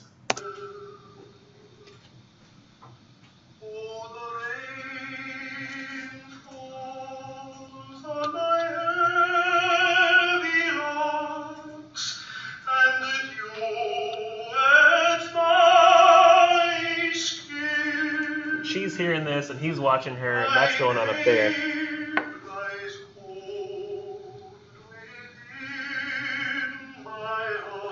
And this actually is not in the story. It says, my babe lies cold within my arms, and none will let us in. It's kind of like, the story of, Jesus, they wouldn't let him into the inn, so they had to sleep in the manger. It's kind of like that situation, but it's like a guy and his lover. She's getting cold from the rain outside. Like the rain is falling and it's getting cold on her.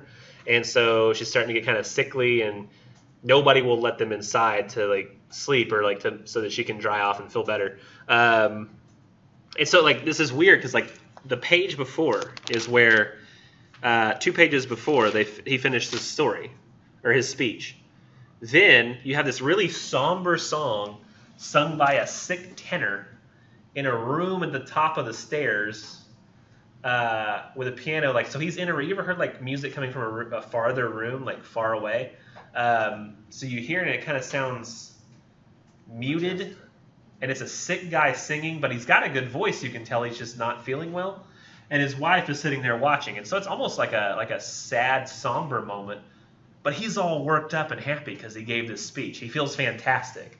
He feels great.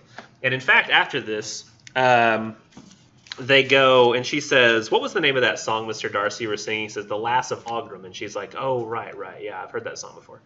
And they say good night, and then they end up taking a cab, and they get back to their place. And none of you have experienced this or should have at this point, but he's in a really good mood.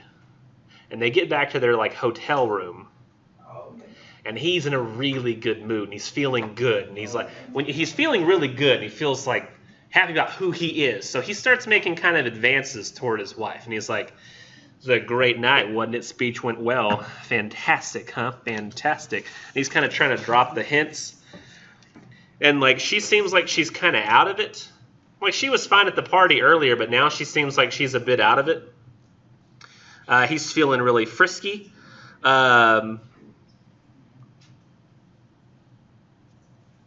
And let's see, what happens? Let me see, where's the moment? All the image starts getting weirdly dark while this happiness is going on with him. And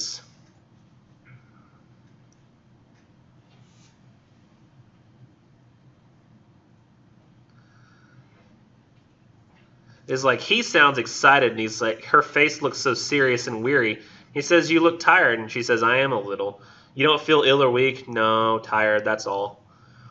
Says, by the way, Greta, what is it? You know that poor fellow Malins? He said quickly. Yeah, what about him? Well, poor fellow, he's a decent sort of chap after all. He gave back that sovereign I lent him, and I didn't expect it, really. It's a pity he wouldn't keep away from that Brown, because he's not a bad fellow at heart. And it says, he's trembling now with annoyance. Why did she seem so abstracted? He's in the mood. He's happy. Everything went well. I mean, why does she seem like she doesn't care? And it's weird what he said. He says, to take her as she was would be brutal. I guess because she's not in the mood. If he says, I wanted to, and she's like, okay. He says, it wouldn't be right. He says, I want her to feel like she wants to, like she's excited too. So he's trying to get her like she's happy, like he is. No, he must try to find some other way. And he says, finally, he says, Greta, dear, what are you thinking about? Because she's so upset.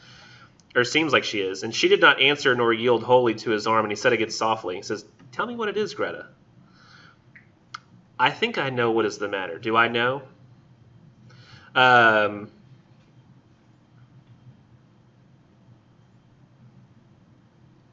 me see, where does the heart? He says, he was in like a fever of rage. Brutal language, began nothing, smoothing it back, brimming over with happiness, perhaps her thoughts. Holding hands, slipping, he said softly. He says, tell me what it is. I think I know what's the matter. Do I know? Like, I don't think he actually does know, but he says that. And then she said in an outburst of tears, she just starts crying, and she says, oh, I'm thinking about that song, The Lass of Aughrim. And he's like, what? The hell? Like, what? She broke loose from him, ran to the bed, and he's like, what? Like, I don't understand. And she says, I'm thinking about a person long ago who used to sing that song. He's like, and who was the person long ago? Asked Gabriel, smiling. And she says, it was a person I used to know in Galway when I was living with my grandmother, she said. And it said the smile passed away from Gabriel's face. A dull anger began to gather at the back of his mind, and the dull fires of his lust began to glow angrily in his veins. And he says, someone you were in love with? He asked ironically. She said, it was a young boy I used to know, named Michael Fury. He used to sing that song, The Lass of Aughrim. He was very delicate. And she said, she had talked earlier about how she wanted to go back and visit Galway, like when they were talking with Miss Ivers, and he's like, no, you don't understand. We don't want to visit Ireland. That's what we don't want to do. And she's like, oh, right. But it would be nice, right? He's like, no. And he says, maybe that's why you want to go to Galway, huh, with that Ivers girl? She says, what? And he says, like to go see him. And she's like, oh, no, he's dead. And she's like, he died when he was only 17. Isn't it a terrible thing to die so young as that? And it says here, it's like such a human response. It says, Gabriel felt humiliated by the failure of his irony and by the evocation of this figure from the dead, a boy in the gasworks. While he had been full of memories of their secret life together, full of tenderness and joy and desire, she had been comparing him in her mind with another. That would suck. But it's all about him here in this moment. He basically feels like he's a clown to her. Like he feels like, I feel so stupid. Like she's having these serious concerns, and I'm sitting here worried about, oh, let's make love, honey. Like something really important was going on in her mind, and now he feels like an idiot. Like it's just not going to happen because now she's upset. And he says, I suppose you were in love with this Michael Fury, Greta. And he was trying to ask questions without sounding like a jerk. And she said, I was great with him at the time, and he died at 17 is what she said. And he says, and what did he die of so young, Greta? Consumption, was it? And she said, I think he died for me, she answered. This is terrible, like when he realized, he says, a vague terror seized Gabriel at this answer as if, at that hour when he had hoped to triumph, some impalpable and vindictive being was coming against him, gathering forces against him in its vague world. And so then she tells the story. She says, it was in the winter, about the beginning of the winter, when I was going to leave my grandmother's and come up here to the convent. And he was ill at the time, and his lodgings in Galway and wouldn't be let out, and his people in Oughterard were written to. He was in decline, or something like that. I never knew rightly. Poor fellow. He was very fond of me, and he was such a gentle boy. We used to go out together walking, Gabriel, like the way they do in the country. He was going to study singing only for his health. He had a very good voice, poor Michael Fury. And then when it came to time for me to leave Galway and come up to the convent, he was much worse, and I wouldn't be let see him, so I wrote a letter saying I was going up to Dublin and would be back in the summer and hoping he would be better then. And then the night before I left, I was in my grandmother's house on Nuns Island packing up, and I heard gravel thrown up against the window. The window was so wet I couldn't see, so I ran downstairs as I was and slipped out the back into the garden, and there was the poor fellow at the end of the garden, shivering. And did you not tell him to go back? I implored him to go home at once and told him he would get his death in the rain, but he said he did not want to live. I can see his eyes as well. He was standing at the end of the wall where there was a tree. And did he go home? Yes, he went home. And when I was only a week in the convent, he died, and he was buried in Arterard, where his people came from. Oh, the day I heard that, then he was dead. And it says, she stopped, choking with sobs, and overcome by emotion, flung herself face downward on the bed, sobbing in the quilt. Gabriel held her hand for a moment longer, irresolutely, and then, shy of intruding on her grief, let it fall gently and walked quietly to the window. So he seems like he's sensitive to his wife. Like, he understands that this was tough.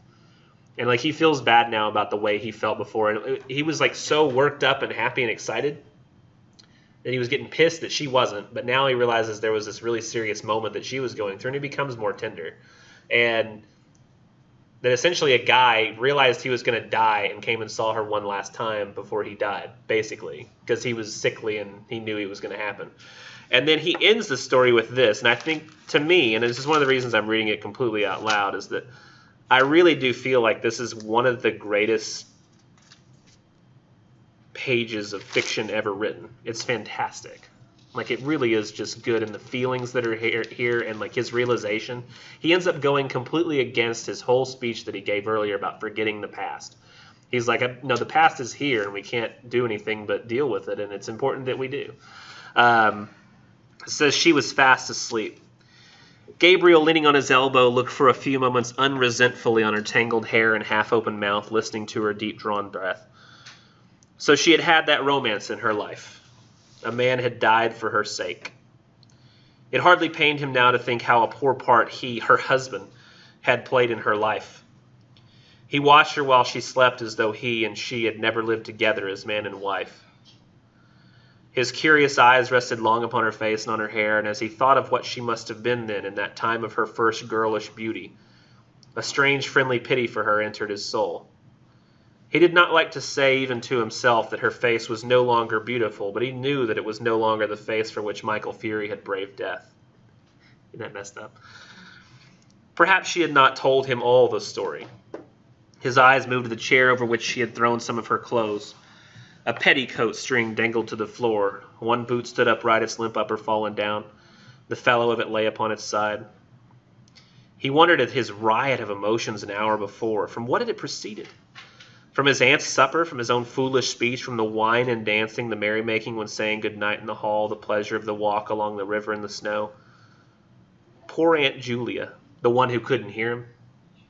She, too, would soon be a shade with the shade of Patrick Morkan and his horse. He had caught that haggard look upon her face for a moment when she was singing Arrayed for the Bridal. Soon, perhaps, he would be sitting in that same drawing room dressed in black, his silk hat on his knees. The blinds would be drawn down, and Aunt Kate would be sitting beside him, crying and blowing her nose and telling him now how Julia died. He would cast about in his mind for some words that might console her and would find only lame and useless ones. Yes, that would happen very soon. So now he's thinking about the fact that his aunt's the one he just talked about. Hopefully they live forever. They're going to die. And he knows it. It's going to happen. The air of the room chilled his shoulders. He stretched himself cautiously along under the sheets and lay down beside his wife. One by one, they were all becoming shades, ghosts, basically.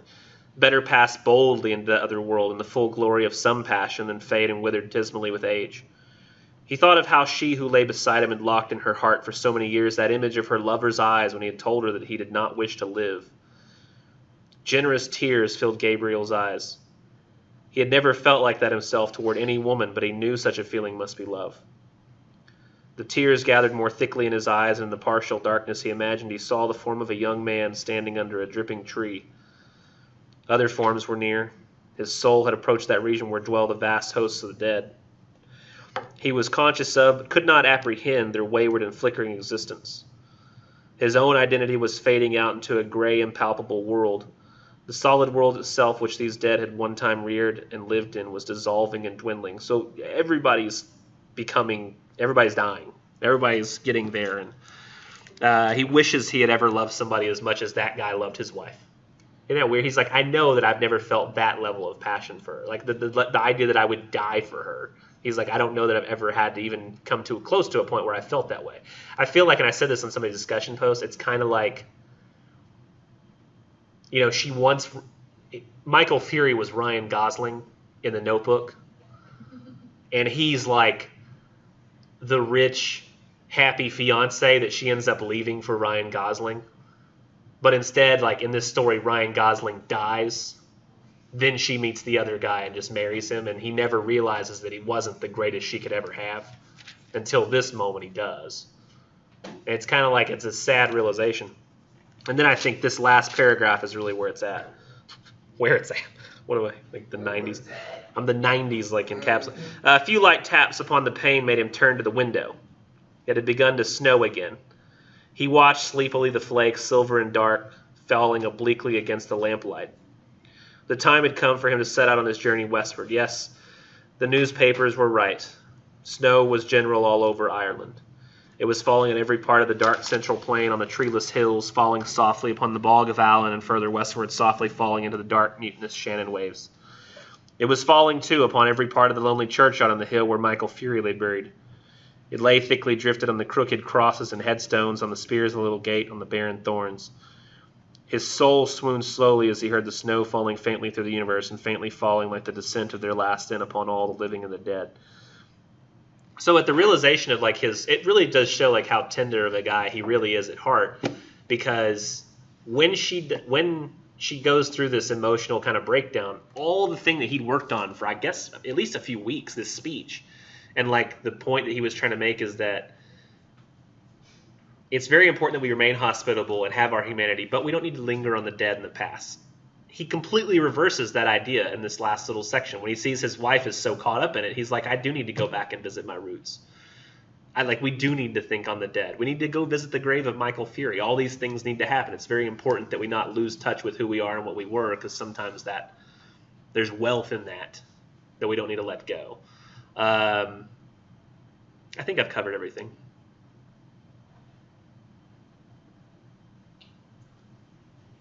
Research papers due Sunday. Yeah, we're good with. Oh, the dead was an actual one. Based off that. The Wasteland is hard. I'm not scared. Really read every line. Like don't look up. This is one I want you to like read and feel uncomfortable about the fact that you don't know anything. Like that's exactly what's supposed to happen. So if anybody's like, oh, I don't know, I don't like the feeling that I don't know anything, that's fine. Yeah. Okay.